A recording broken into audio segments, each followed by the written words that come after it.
Hey, what's up, everybody? This is Charles Tabansi. I want to welcome you guys to another episode of the Dreamerspro Show, where we cover everything from sports, hot topics, classic debates, entertainment, and when we give you guys a fresh perspective on things and how we see them. And today we got a very interesting show for you guys. But before we get into it, please make sure you like the video and subscribe to the channel. Also, if you want to follow us on Instagram, or follow me on Instagram, my name is Charles Tabansi. My handle is CTABANZ. Also, make sure you follow Dreamerspro's Instagram, Dreamerspro. And check out the Dreamerspro podcast that we have pinned in the comments below. Now, this is a topic I think all of us are going to enjoy because we're going to be talking a little bit about Michael Jordan and Isiah Thomas. Now, as you guys know, Isiah Thomas and the bad boy Pistons were one of the nemesis, the rivals of Michael Jordan when he was coming up in the NBA. And they used to really give MJ a hard time on the court when they were playing together. And it's something that has lasted, I guess, 30 plus years later, because if you go back to the Last Dance docuseries, MJ still wasn't feeling Isiah Thomas, and Isiah Thomas is still not feeling him. So what happened about 2 days ago? This is a show we actually wanted to get to a few days prior. 2 days ago, I came across an article from fadeawayworld.net. And the article had the headline saying, Isiah Thomas says he never considered Michael Jordan a rival.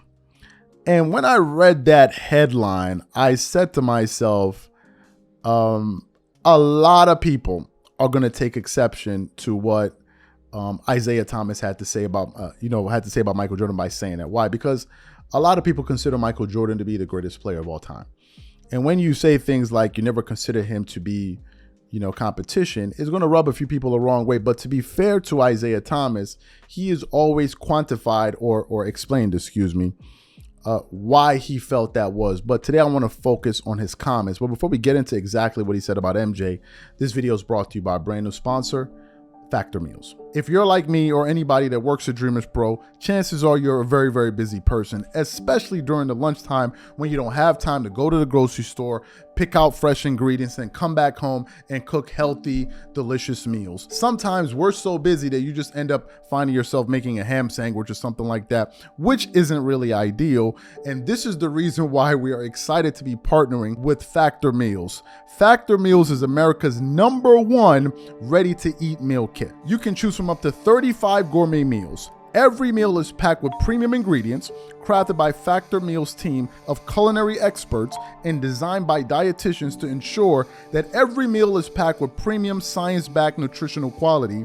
Your meals are delivered directly to your door, and all you need to do is heat them up in just under 2 minutes. Then they are ready for you to eat and enjoy. So for example, this week, I think I'm gonna go with the Italian herb chicken. What I love is that under every single meal, you can see if it's a calorie conscious option. For example, this meal I just chose is the dietitian approved calorie smart meal, which is around 550 calories or less per serving, and also a protein plus meal with 30 grams of protein or more per serving. So if you want to give it a try, click the link in the description below or head over to factormeals.com/dreamers50 and use code dreamers50 to get 50% off. And remember, when you try Factor Meals by using the link in the description below, remember that you're supporting this channel. Thank you. So I want to read what the article, a little bit of what he had to say here. As it said, the article then goes on to say, Isiah Thomas is arguably the rival that defines Michael Jordan's career. Given beating Thomas was a hurdle in MJ's path to greatness. Funnily, Thomas never looked at Jordan as his rival when he was in the league, as he revealed in a discussion at the Stillman School of Business, Seton Hall. I didn't know that I had a rivalry with MJ. My rivals were Magic Johnson and Larry Bird. The article then continues on, and Isiah said, I never knew that Michael Jordan felt that way about me until The Last Dance when I saw it on television. He and his producers called me and said, we need you to do a story with Jordan. I thought we competed, but again, my focus was, how do I beat Magic Johnson and Kareem? How do I beat Larry Bird and Robert Parrish, McHale, and all of them? He comes on television and says, I hate you. So that's what Isiah said. You guys can go check out his full comments. So what I did was I actually did some research and I pulled up Isiah Thomas's career record versus Michael Jordan. And Michael Jordan for his career has a 19 and 24 record versus Isiah Thomas in his NBA career. Now, here's a little bit of context that needs to be added.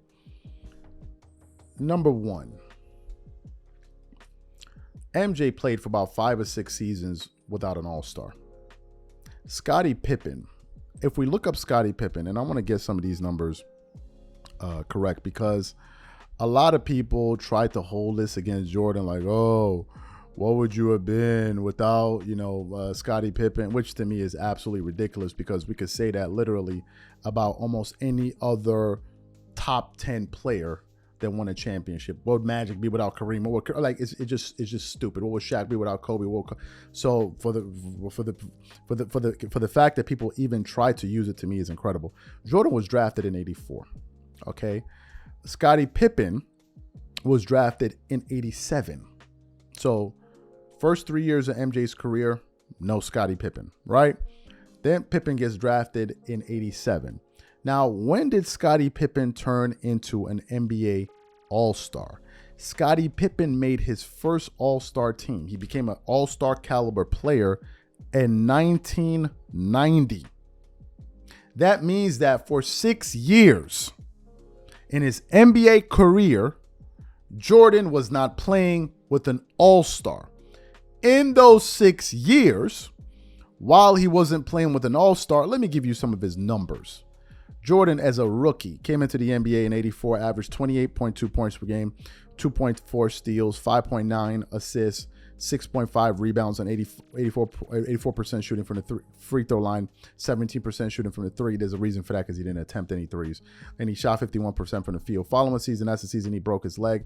He only played 18 games. That season started 7, average of 22. The next season, he scored 37.1 points per game with 1.5 blocks, 2.9 steals per game, averaging 4.6 assists, 5.2 rebounds, shooting 85.7% from the free throw line, shot 18% from the three and 48% from the field. The next season, he scored 35 points. The next season, he scored 32 points. The next season, he scored 33 points.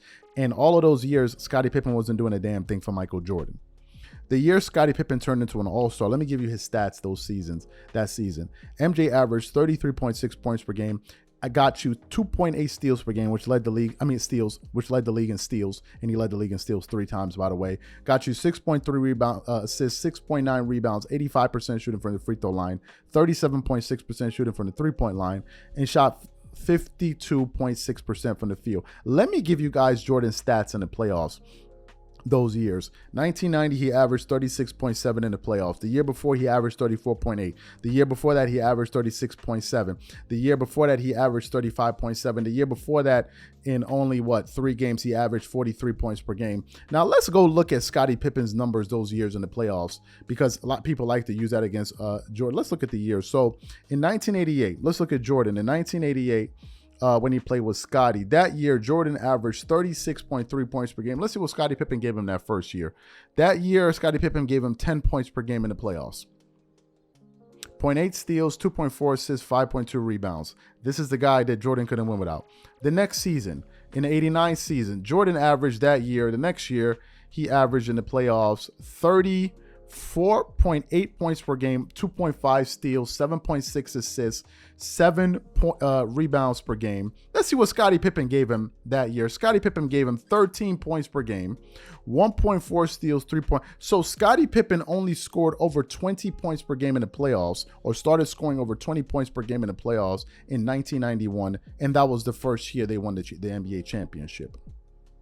So, on paper, technically, was Michael Jordan and Isiah Thomas rivals? No. Why? Because Isiah had better teams. The moment Jordan got some help, well, it was all she wrote. Because the Chicago Bulls then went on for an 8-year period where they only lost more than 2 games. They never lost more than 2 games in a row.